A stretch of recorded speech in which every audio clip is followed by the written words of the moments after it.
So a few days ago, we officially got word that Marvel's upcoming Blade movie has been officially removed off of their release calendar. Initially, it was dated for November 7th of 2025, but Disney now will instead, through 20th Century Studios, will release a new Predator movie entitled Predator Badlands. Also, Marvel did add three untitled projects to their release schedule, currently slated for February 18th, 2028, May 5th, 2028, and November 10th, 2028, which obviously sort of follows their 3 films per year regular schedule. But Blade is officially off the calendar.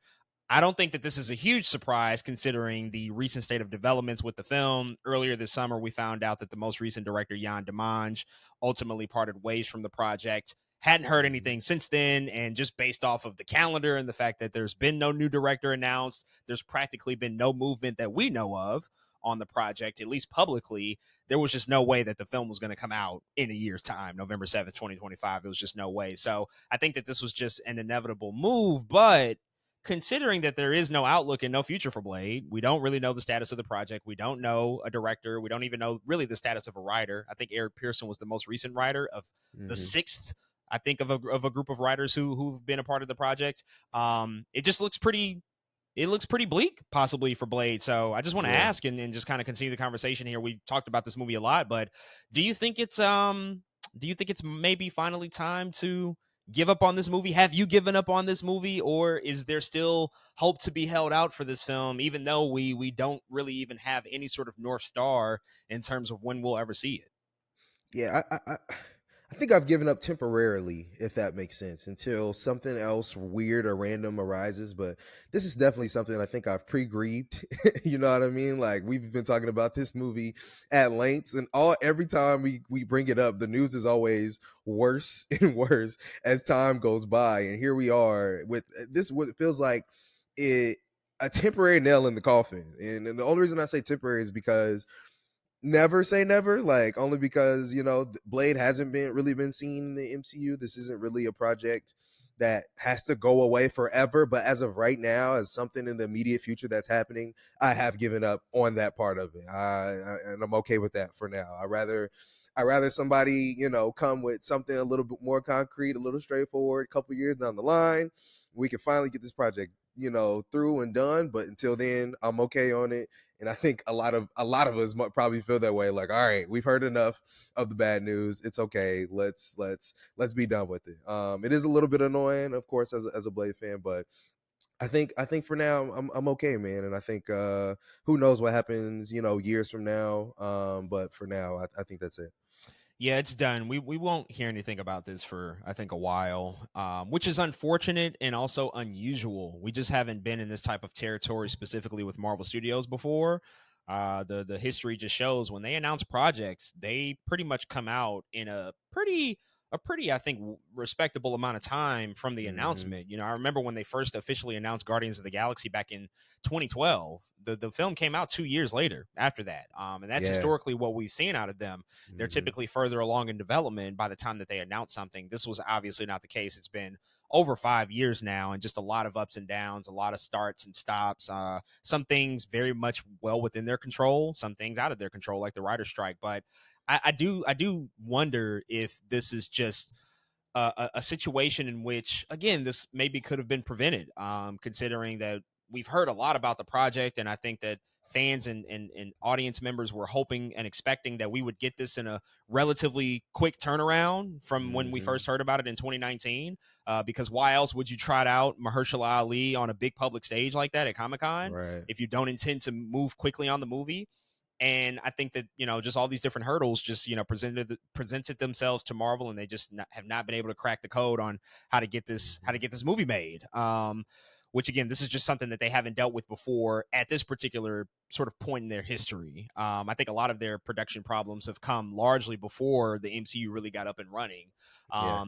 But it also feels clear and indicative that this is not going to be at all a part of the multiverse saga. Like, that's going to be pretty much over and done with, if they Mm-hmm. do move on it within the next few years as well. Do you think that Mahershala Ali sticks around even? I mean, we always bring this up, his age. I think he's getting close to 55 now, Ooh. at this point, and there's no release date. Who knows when it can come out? I mean, for your first time out, do you see the waters being tread by him? Like, let's just hypothetically say, like, it's another. Let's just say, on the short side of things, 4 years. Four Hmm. years is still a while away. Do you think that he sticks around through the development to see this movie come to light, or do we just scrap this entirely and start fresh? Because that's also a possibility that maybe they just Yeah. have to go back to the drawing board to figure out how to integrate Blade into whatever they're going to do next after the multiverse stuff. It's such a weird feeling for me because as much as I do want Mahershala to stick around, one, he'll be 60 by what? You know what I'm saying? Like that is no longer a younger Blade. I think that we were looking for after, especially after seeing Wesley Snipes, and what he looks like in his Blade. It's just like I don't know because Disney. At that point, Marvel would have fumbled one of the greatest actors that we have working right now. And I think that's the thing that's almost more frustrating than almost not getting Blade is like, oh, they have like this world renowned actor, one of the best out right now. And now they're not even going to be able to use him or even maybe even work with him. So that's very, I think, unfortunate in that way. But part of me just wants to refresh, to be honest. Part of me is like, start over. I like the idea of Blade being younger, to be honest. I don't necessarily need a just older, disgruntled, whatever kind of Blade they're looking for. I like the let's get the fresh cat out here. But I don't know. I don't know, man. Part of me does like the idea to refresh, but I on the other hand, I still hate that we might not get Mahershala. I love Mahershala. I think it's time to move on. I think Yeah. I think I think at a certain point you just got to say, you know what, we gave it our best efforts. We tried, we really tried to figure this out, and it just didn't work. This happens Hmm. all the time in Hollywood. It happens literally with every single project. There's starts and stops, and actors come on and drop off, filmmakers come on and drop off. It's not unusual, but just with the limited amount of time just realistically that we have to work with, like there is a window for this guy to really Yeah. be this character and to, I think, fulfill that potential. Like you wouldn't hire somebody to be James Bond at 60 years old. That's just Exactly. not what you would do. Nor would you Hmm. do that for really any other character who hasn't been that character at least multiple times before then. And Yeah. considering that this would be the first time that we would see Blade in a modern era within the MCU, I mean, to start him at that age just doesn't make sense. It just doesn't Yeah. feel right. And so, I mean, unless they were able to like turn this around really quickly, and I don't think that they will. I think that he probably just has to move on. I also have another. This is not backed up by anything, but I have another thought about this film too. You know, Ryan Coogler and Michael B. Jordan are dropping a vampire movie in March of next Hmm. year, Hmm. Sinners. It's also heavily rumored that Chris Nolan's next movie is a vampire film set in the 1920s, and that's going to be coming out in 2026. That just got dated by Universal. Is there a world in which Marvel and Disney may have looked and said, "Oh man, we had an opportunity here to do something Man. that may have been a little bit different, but you have literally on the other side of town two of the greatest filmmakers working in Ryan Coogler and Chris Nolan, who were like, "Oh, we can do it. We'll figure it out. We'll make those Yeah. vampire movies, and make them period pieces if that's what we want to do." I mean, do you think that there's a Hmm. world in which they maybe conceded and took their foot off the gas to say like, yeah, we might have gotten beat to the punch with this idea and this concept because it's not going to feel as fresh and new, considering that we do have these really talented filmmakers potentially also taking stabs at that type of genre filmmaking.